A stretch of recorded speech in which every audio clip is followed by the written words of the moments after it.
Hi, everyone.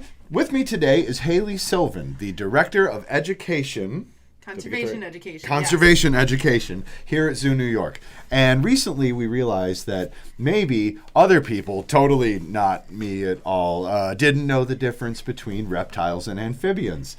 And as it turns out, there's a lot of brushing up to do.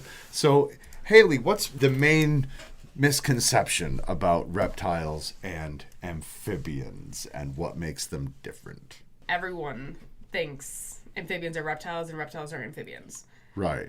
A lot of them don't actually know amphibians exist and that they're totally different. A lot of people think salamanders are lizards and snakes are slimy, and it's just all jumbled. So what's the difference between, like, what makes an amphibian versus like a snake is a lizard, right? A snake is not a lizard. A snake is a reptile. Or no, a snake is a reptile. Yes. Yes. A snake is a reptile for a number of reasons. One, it has scales.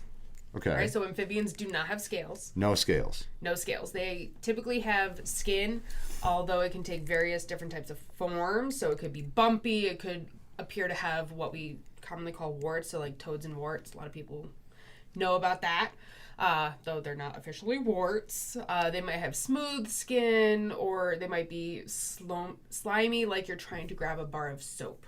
But they're always going to have some sort of like sheen to them. Some type of sheen. So amphibians, their skin always has to be moist. I know a lot of people have an issue with that word, but it does have to be damp in some way, shape, or form. And a lizard, which is a reptile. So reptiles is the big umbrella for lizards, snakes. What else for the people that don't know? Crocodiles, alligators, crocodiles, turtles. Alligators, and what else can be in there? The turtles, definitely. A lot of people don't realize that turtles are reptiles. Sometimes they think turtles are their own separate thing.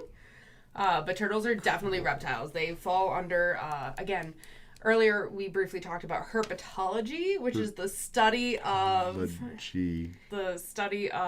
herpetofauna, which would be your amphibians and your reptiles. Do lizards always look like lizards? That makes them different from, say, snakes? Because there's a couple, let me get this right, venomous lizards, right? Yes. Okay. The main difference is that if you're going to have a venomous snake, one, obviously, they don't have legs. Snakes do not have legs. Right. Right. Their bone structure is very different. So their stomach runs a good portion of the length of their body. Whereas lizards, typically, their stomach is a finite spot. It's a specific location on their body. Whereas the abdominal system of a snake is totally different. But a lizard doesn't always have legs. And I thought I was super smart earlier. It was like, oh, there's a legless lizard. I thought I knew the answer, but you said there's... What is this other thing? So there's this other thing that actually looks like a snake, and it's not a legless lizard. And it's actually not a reptile either. It's actually an amphibian. What? To make it even more confusing. It does not live here in North America. Some of them can be found in Colombia, though, and they're called caecilians. Caecilians. Yes. So it looks essentially like an eel. Like if you were going to grab a slimy, slithering, what most people think snakes feel like, that would be like grabbing a wet bar of soap. Right. And it's an amphibian. It's a legless lizard, snake, non-reptile amphibian. So caecilians, not snake. Caecilians are often described as looking snake or worm-like, but they are amphibians, so they don't have scales, and they are typically moist. Their skin is moist, so hence that slimy mucus-type sensation. And are they venomous at all? They're not venomous. However, they do sometimes build up a toxicity in their skin. So if a predator were to try to eat them, they would have a very serious stomach ache and potentially other issues. And they can be anywhere from a couple inches to about 5 feet. 5 feet long for it depends on the direct species. Legless, lizardless, reptileless amphibian. Okay, so what are the other differences? Like eggs for a reptile and an amphibian so they both lay eggs, but they don't lay the same kind of eggs. No, they lay totally different types of eggs, and I will also say, to confuse you even more, not all reptiles or amphibians lay eggs, but that's a totally different topic. Yeah, not all reptiles lay eggs. Some of them have eggs internally, but then they give live birth. No way. Reptiles? Yes, reptiles. Can you think of one? Garter snakes. Garter snakes. Yes. Give birth. There's no garter snake eggs out there. No.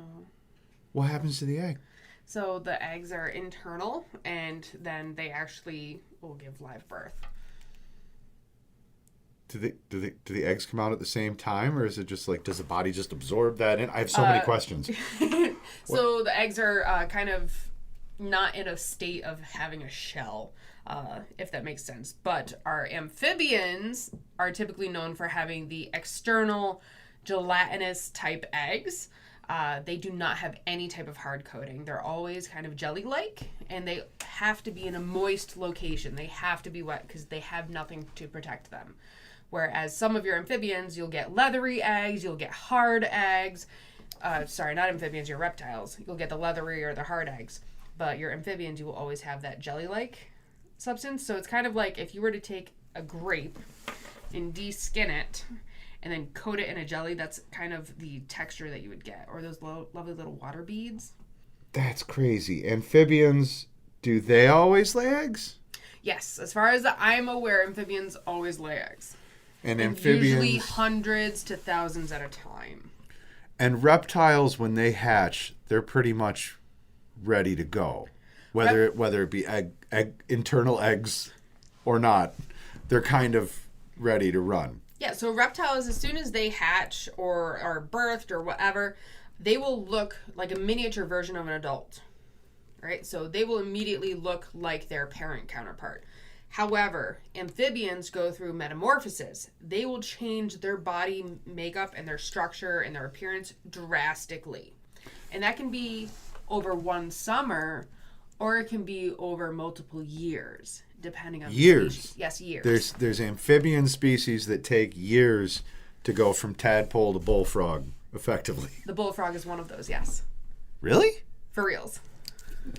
So how long does it have? It has like a tail for a longer time? Like it's a tadpole? So it's actually fully aquatic, so in the water for more than one season.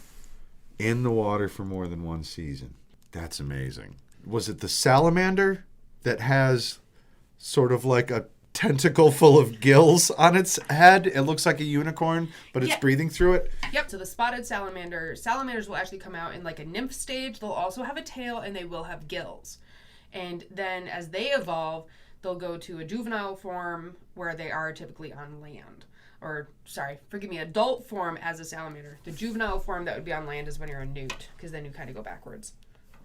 Newts go backwards. Yes. Of course, those arrogant newts. They can't ever do what everybody else is doing. So they go through an entire metamorphosis, and it can take years to sort of completely be whatever amphibian they're going to be. Yeah, so in their entire life cycle. The spotted salamander species alone can live 20 to 30 years.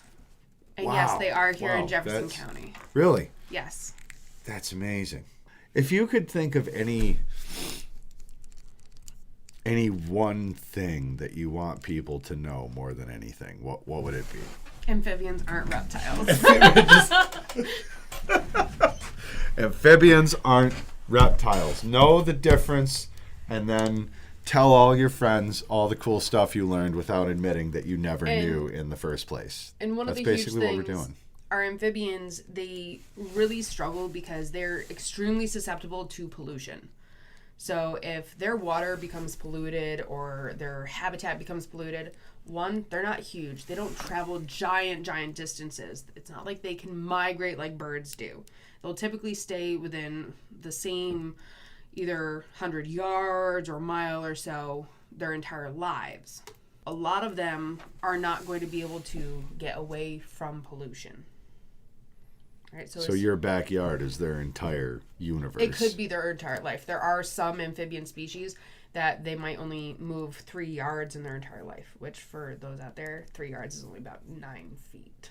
But it's not a lot of space. No, it's not. So it's important to keep our water and our everything clean so that we are not poisoning amphibians, which are not reptiles. They have mucousy eggs. Mucousy eggs, they'll have moist skin. Moist skin. Even the toads. So technically the toads, a lot of people say toads kind of feel dry. They'll typically feel cool. Their skin still has to retain some type of moisture. They do not like to be dry, which is why you'll usually see them during the summer, early morning, or wet areas. Well, I think we now know the difference between a reptile and amphibian. Until next time, I'm Tim. And I'm Haley. And this is Zoo New York. Have a great day.